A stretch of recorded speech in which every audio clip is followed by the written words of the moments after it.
Padayon ta sa atong pagtuon ang atong gituki atong niaging Domingo during the time of tribulation period. Ang atong gituki ni atong niaging Domingo, the seven seals of judgment. Ya sa Pinadaya Kapitulo 6. O kanto ang pito ka timbre pero unom raman ang atong gisgut na isgutan dire. Oh, unom ra sa Kapitulo 6. Unsa gani ang unang nga timbre nga atong naisgutan? Ang unang timbre, dunay timbre, doon na po'y magkakabayo. Upat na ka magkakabayo.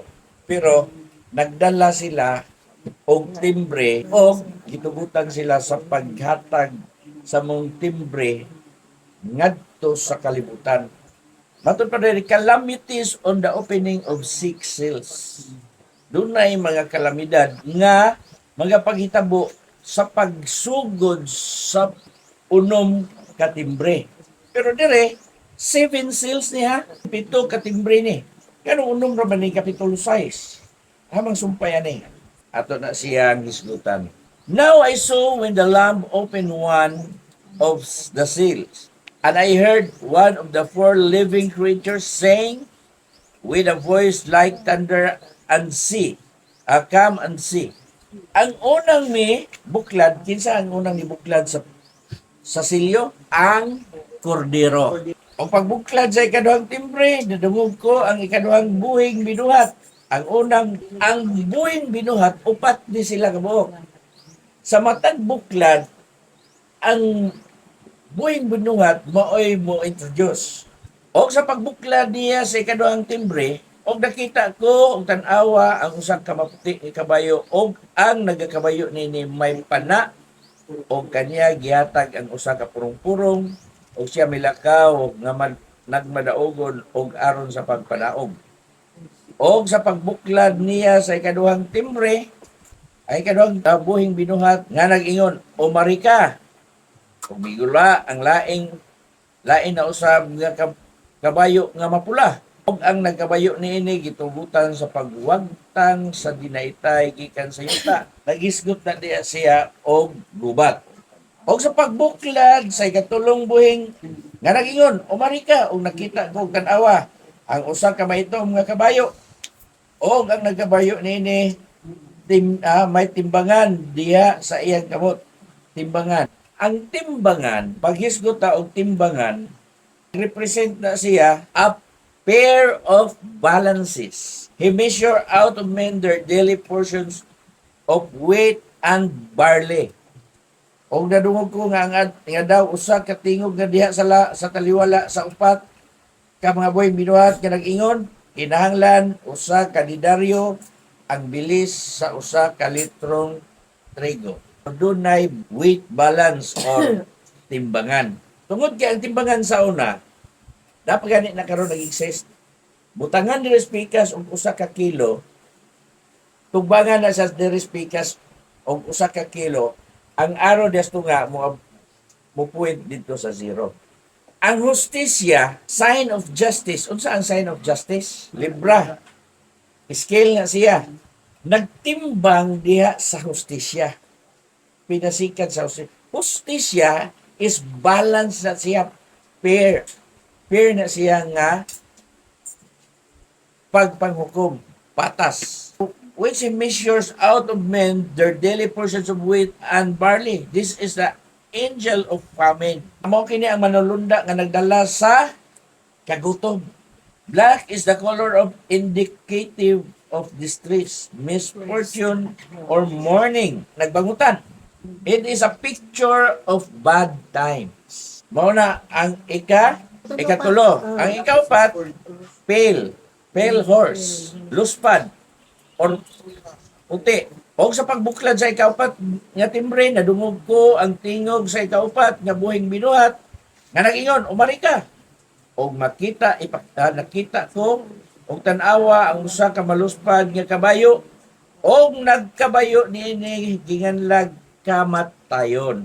Og ang Hades nagsunod kaniya og kini sila giyatagan og kagahom aron ilang dag-on ang ikaupat ka bahin sa Dios sa yuta sa pagpamatay pinaagi sa espada og sa gutom, og sa kamatay, og pinaagi niya ang mapintas nga mananap, mga mananap sa yuta. Tumanggawas to mga mapintas nga mga mananap, wild beast, pale horse, green, cadaverous, the emblem of contingence, sickness and pestilence. Hades, hell is Hades, the shelter place of the spirits of the dead. Ang Hades, mao na siya puy-anan sa mga espiritu sa mga patay. The underworld, the grave, conceived of us ready to devour those slain by the pestilence. Oh. Yan tong nangamatay pinaagi sa maong mga panghitabo ni ining kamatay. Unsa nga kamatay? Pinaagi sa gutom, kamatay, pinaagi sa mapintas nga mananap, pinaagi sa espada, sa pagpamatay. Espada. Oh, pinaagi sa espada. So, karon dili pa naa may portion nga nangitabo sa kalibutan, pandili pasama niini. Dili pasama niini ang mga panghitabo sa kalibutan. Kay kini gistorya ni Ginoong Hesus nga kining maong mga panghitabo wala pa mahitabo sukad sa sinugdan sa pagkatukod sa kalibutan. Fourth part, kining gitawag og ikaupat kabahin sa kalibutan ang mamatay. Kaupat kabahin sa populasyon. Fourth part, a mission is a strict limitation, but pestilence is not here regarded as a single force. It is associated with war, famine, accident, and inroads of wild beasts. Possibly, it represents the special calamities of what are called the Middle Ages. Ezekiel 14:21. Kay mao kini ang giingon sa Ginoong Diyos. Dios. Unsa pa kahapon ipadala ko ang akong upat ka mga hukom na malisod sa ibabaw sa Jerusalem, ang espada ug ang gutom ug ang mga daotan nga mananap ug ang kamatay sa paglaglag ikan ni ana sa tao ug mananap. Ang gadrisa na Jerusalem. Kini gud nga maong tribulation period. Usa nga purpose ani sa Feast of Atonement during the kini nga paghitabo during the Feast of Atonement and the seventh feast of Israel. Feast of Atonement is to redeem, to cover, diha nila mapasiguli ang ilang kaugalingon ngadto sa Dios. Nga ang ilang manluluwas kaniadto ilang gisalikway. So nakita nila kung unsa ang gahom nga nagalihok niadtong ilang gisalikway sa panahon nga diri pa sa kalibutan. Ang maong mga kahimtang nga mga panghitabo makaabli sa ilang salabutan o diha magasugod ang ilang pagtuo niadtong ilang gisalikway. Matod pa sa nasulat, ang maong bato nga sinalikway sa mga magtutukod nahimong uluhang bato sa pamag-an. Kinsa man na? Si Jesus. Mao kini ang mahitabo. So, ang kamatay ipadala pinaagi sa espada, sa kagutom, o sa mga manbangis nga mga mananap. Itong mga leon, gitawag og mga predator. Ari ta sa ikalima, fifth seal, 9. Og sa pagbuklan niya sa ikalimang timbre, nakita ko nga sa ilalom sa halaran, diha ang mga kalag sa mga gipamatay tungod sa pulong sa Dios o tungod sa pagpanghimatuod nga ilang gihimo. O sila na nagsinggit sa makusog nga tingog nga nagingon, o labawng magbubuot nga Ginoo, balaan og tinuod. Unsa ba kadugay ang dili pa nimo paghukom sa mga nagpuyo sa yuta o pagpanimalos batok tungod batok kanit tungod sa among dugo. Oh. So kining ni ang mga tingog ilalom sa laran nangamuyo kini sa Dios nga pagapaninglon ang ilang dugo ni adtong na nagpatay kanila. So but pasabot ang mga tao nga mga dautan tinglo na sa Dios sa ilang mga binuhatan. Ang matag usa kanila giyatagan og maputi nga tag-as nga bistis og gisugo sa pagpahulay una sa makadiyot. Hangtod mahusto na ang ginaganon sa ilang mga basig kaulipon og ang kasuguan nga pagapatyon usab maingon sa ila. Nag-abot sa hustong ginaghanon na sab nila during that time dili pa sila pagabanhawon. Pero nag-abot na sa pag-end sa maong tribulation period. Matod pa dito sa 24 og sila na nagpuyo ipon nung na naghari sila ipon kang Ginoong Hesus sulod sa usa ka libo ka tuig. Kining mga tawana gisilyuhan ni sila. No horse is associated. Walay kabayo. Wala. So, with this, it is announcement of the last persecutions. As sin is the invisible world, the cry of the martyrs, whose blood was been shed unjustly. Ang ilang dugo na ula sa utal nga pamaagi. Walay kukaluoy, walay pagpanabansaban sa pagpatay nila. Walay hustisya sa ilang kamatayon. Niadtong mga panahon na. And who demands the appearing of the judge of the world? Altar sa halaran. Here, first mentioned in Old Testament sacrifices, the blood of the victims was poured out at the foot of the altar. This is still indicates that the mission of the Christian church can only be carried out in suffering souls. And this word usually means the mere principle of natural life as distinguished from spirit, the immortal part of man. Ngano, espiritu man sila nga anaa sa ilalom sa halaran. Arita sa Jis nga, o labong magbubuot nga Ginoo. Our sovereign, distinguished from, it is poetical description. The righteous bloodsheds thus fall upon the world in retribution. The laws of God avenge themselves. Avenge, nanimalos, magpagkanaog og hukom. Niadtong mga tao nga nagdagmal kanila tungod sa mga pag-ampo o pagtuaw sa ilang espiritu ngadto sa Dios o labaw magbubuot nga Ginoo. Though the victim do not alive to behold the reward of the ungodly. Wala sila reward niya na tungod kay anang mga butanga. Pero matod pa dili pa una sila pagabanhawon. There is 11 ug unya ang matag usa kanila hatagan sa og maputi og tag-as nga bisti og gisugo sa pagpahulay una sa makadiyot. Kay during pa man na sa tribulation period. Dili pa sila mabutang didto, wala pa man ipakanaog ang sunod nga dispensation nga gitawag og millennial kingdom. Mupahulay una sila sa makadiyot. Pero, giyatagan na sila, gipabisti na sila, maputi nga lino, nga tag-as nga bisti. White robes as a sign of the divine acceptance and favor. Rest.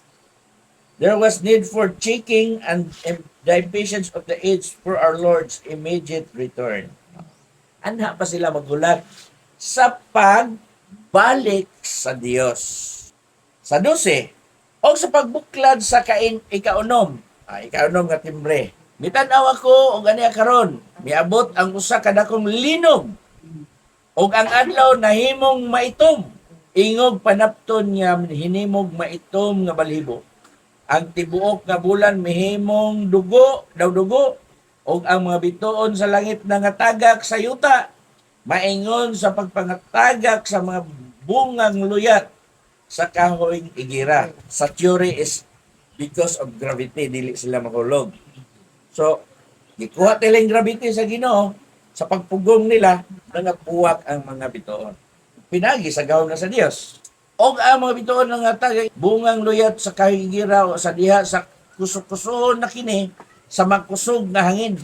ang langit nahanaw maingon sa usa ka basahon nga ginukot og ang kabukiran sa kapuluan nangabalhin gikan sa ilang matag usa ka dapit. Gani sa ato karon 6.9 Linog sila ka 7.2 ang bukid mabuak, naari gyud mabuwag, naapoy mo landslide, ang bukid mapatag. Anya maton pa, kusog-kuson sa makusog nga hangin, bagyo. Ang langit mahanaw maingon sa usak kabasahon nga linukot, wa nay langit. Kangit-ngit ang mo-cover sa naong sa yuta. Nga naman, wala nay bulan, wala nay bituon. Sa 12, earthquake. Matod sa 24 city sa Mateo. Kay managgubot ang nasod batok nasod o gingharian batok gingharian ug mahitabo ang mga gutom o mga linog sa nagkalain-laing mga dapit. Kining tanan maulamay sinugdan sa mga kasakit. Mayon sab niini ang maong dakong kasakitan di patagamtam kung unsa kasakit pero dili pa kana mao. Actual natural calamity, the fear produced by earthquake and its associated effect in nature is poetically given in this and following verses. All phenomena of this kind were anciently regarded with great terror as being the evidence that God was angry, was about to punish. Joel 2:31. Ang adlaw mahimong kangit-ngit ug ang bulan mahimong dugo. Sa dili pa moabot ang dako nga makalilisa nga adlaw sa Dios. Ang adlaw mahimong kangit-ngit, wala na kahayag. The sun shall be turned into darkness, and the moon into blood, Blood. before the coming of the great and awesome day of the Lord. Isaiah 3:6. Kaya ang mga bituon sa langit ug ang mga tapok sa bituon nini dili mohatag sa ilang kahayag. Ang adlaw magangit-ngit sa iyang pagsubang ug ang bulan dili mohatag sa iyang dagdan. Ya, 34:4, mao gyapong libro. O ang tanang mga panon sa langit matunaw, Kangit-ngit lang. o ang mga langit pagalukuton ingon sa usa ka linukot nga basahon. Mao tay giingon dito sa pinadayag. Og ang tanang mga panon mahanaw ingon sa dahon nga mga kalarag. Gikan sa paras og ingon sa usa ka nagakalarag nga dahon sa igira. Nagisgot gyapon diri igira. Ya balik na sa Joel 2:10. Ang yuta mulinog sa ilang atubangan. Dos. Dos Gs lang. Ang kalangitan mangurog. Joel. Ang adlaw ug ang bulan mungitngit og ang mga bituon mapadngan sa ilang kahayag. Gipanagna pa sa una sukad sa mga propita. Kining maong pagpadayag sa Dios ngadto kang Juan hinigugma. Usa kini kapag palig-on sa mga pagpadayag sa mga propesiya sa iyang mga balaang propita sa unang mga panahon. Kini niya nga maong mga propesiya sa mga major and minor prophets sa unang mga panahon to sa prophetical nga sinulat ni Apostol Juan hinigugma, naga-coincide na sila. Gi-coincide na sila sa pagpadayag sa Dios ngadto kang Juan nga gitawag og revelador. Buto sabot revelation. Kanang maong mga panagna sa atong kapanahunan na siya madayag og mahitabo. Niining gitawag og last days. Mingit-ngit ang adlaw ug ang bulan ug ang mga bituon napadngan sa ilang kahayag. Napalong ang ilang kahayag. 24 sa Mateo versikulo 29. Og diha nagkatapos sa kasakitan ni adtong mga adlaw, ang adlaw mungit-ngit ug ang bulan dili na mohatag og kahayag. Og ang mga bituon mga tagak gikan sa kahitasan og matay og ang mga gahom sa kalangitan. Nagtayog sa langit. Langit ang gitayog ha. Ngano matayog man tungod kay kanang gitawag og firmament. Naghatag og division or layer sa third heaven.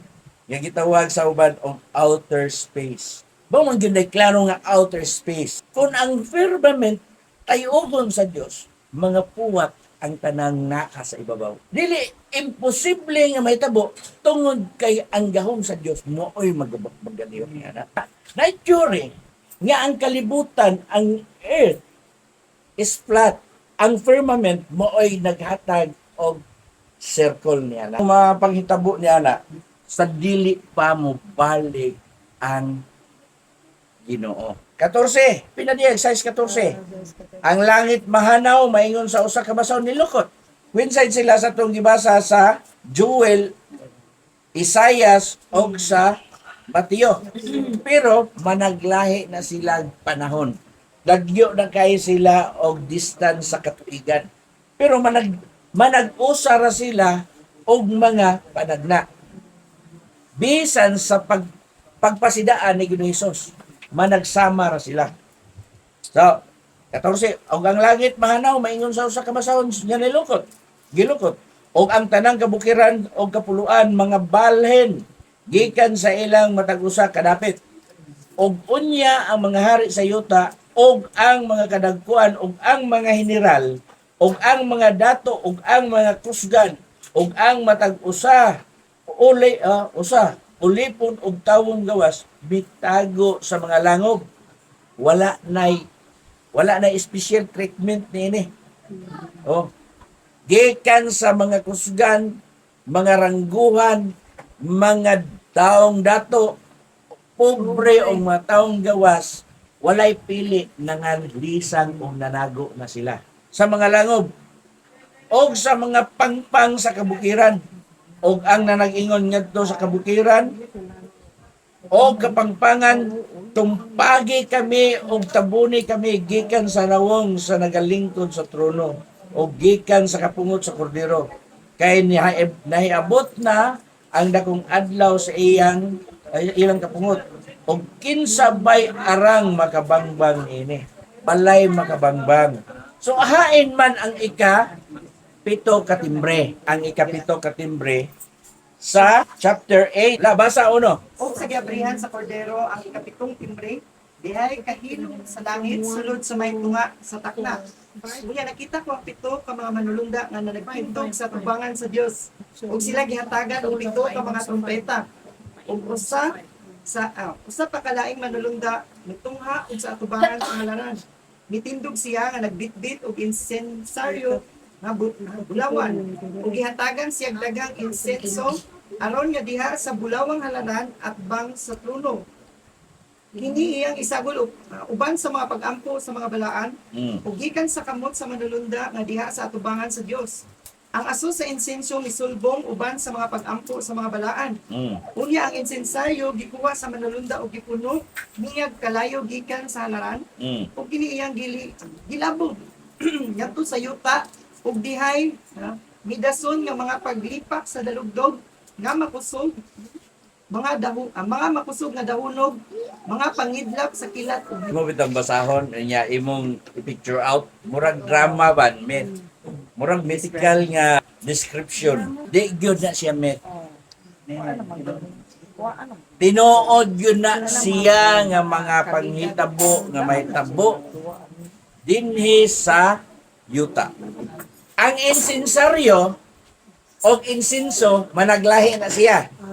Ang insensaryo mo na siya sudlanan sa insinso.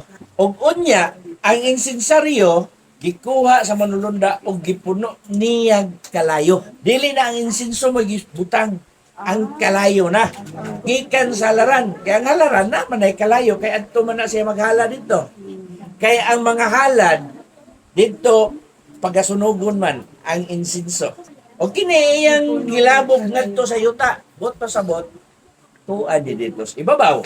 Og dihay midason nga paglipak sa dalugdog nga mga makusog nga dahunog, mga pangidlap sa kilat og linog. Seventh seal. The main vision gave us more external aspect. Interposed vision na may interposed anak. Di ba? Sa makadiyot mihunong. O sa giabrihan sa kordero, ang ikapitong timbre. Dihay kahilom sa langit sulod sa may tunga sa takna. 30 minutos. O sa pagbahin sa Great Tribulation, gitawag na siya sa Daniel o middle of week. Ang usa ka semana adunay tulo ka adlaw tunga, dunay division niya na sa managlahi na pod nga event. Middle of tribulation. Ni pahulay ang maong kasakitan. The interposed vision shows the inner and more spiritual aspect. The main vision gives us the trumpet voices of God's manifold providence, summoning the world to surrender to Him. The subsidiary visions point to the witness and work of the true children of God in this world, and the more secret growth of the Church of Christ. Nahuman ang pito ka silyo sa upat ka magkakabayo o sa upat ka mga buhing binuhat. The four living creature. So arita sa gitawag og seven trumpets. The seven trumpets of judgment. Sunod, mao ni ato ang sugdan sa paghisgot. Magpasiuna ta. Verse 6. Pinadayag. Chapter 8. Unya ang pito ka mga manulunda nga may pito ka mga trumpeta nangandam sa paghuyop nini. Ug ang nahaunang manulunda mihuyop sa iyang trumpeta. Ug dihay mga ulan nga nanibug-ok ug kalayo, sinagulan og dugo nga nangatagak sa yuta. Ug nasunog ang ikatulo ka bahin sa yuta. Ug nasunog ang ikatulo ka bahin sa kakahuyan. Ug nasunog ang tanang lunhang balilid. Ug ang ikaduhang manulunda mihuyop sa iyang trumpeta. Ug dihay gilabog ngadto sa dagat nga maingon sa usa ka dakong bukid nga nagsilaog sa kalayo. Ug nahimong dugo ang ikatulo ka bahin sa dagat. Ug nangamatay ang ikatulo ka bahin sa mga buhing binuhat diha sa dagat. Ug nangaguba ang ikatulo ka bahin sa mga sakayan. Ug ang ikatulong manulunda mihuyop sa iyang trumpeta ug nagtagat gikan sa langit ang usa ka dakong bituon. Nga nagsilaog daw sulo ug nahulog kini diha sa ikatulo ka bahin sa mga subat ug diha sa tuburan sa mga tubig. Ang bituon ginganlan og panyawan. Ug ang ikatulo ka bahin sa tubig nangahimong panyawan. Ug daghan ang mga tawo nga nangamatay tungod sa tubig kay kini nahimo man anaman nga ug ang ikaupat nga manulunda mihuyop sa iyang trumpeta ug gimakmak ang ikatulo ka bahin sa adlaw. Ug ang ikatulo ka bahin sa bulan ug ang ikatulo ka bahin sa mga bituon nga tungod niini mingiob ang ikatulo ka bahin sa ilang kahayag. Ug wala na maghayag ang ikatulo ka bahin sa adlaw ug maingon man ang ikatulo ka bahin sa gabii. Unya mitan-aw ako ug nabati ko ang usa ka agila nga naglupad kini sa kinataliwad-an sa langit, nagsinggit sa makusog nga tingog nga nag-ingon, alaot, alaot, alaot, ang mga nanagpuyo sa yuta inigtingog sa ubang mga trumpeta nga hapit na pagahuyupon sa tulo Yara. ka mga manulunda. Warning, ang pinaka-worst anak kanang giingon nga alaot, alaot, alaot. Ang mga nanagpuyo sa yuta inigtingog sa ubang mga trumpeta nga hapit na pagahuypon sa tulo ka mga manulunda. Dito sa seven seal, ang giingon dito, ang upat ka bahin sa mga tao ang mga matay. Dire, tulo na. Ang 100% gidivide na as into 4. So gikuha ang usa ka bahin. So tulo na linibilin. Sa tulo, ang ikatulo niya na kuha na po. Kadtong dakong bituon nga matagak nga murag sulo, unsa man na siya? Kanang gikadlukan nga mubangga sa earth. Kanang asteroids nga mubangga asteroids.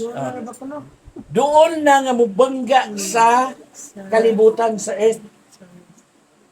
Nga gikadlukan nga mas distraction na siya or kamatay nga maigo niya na.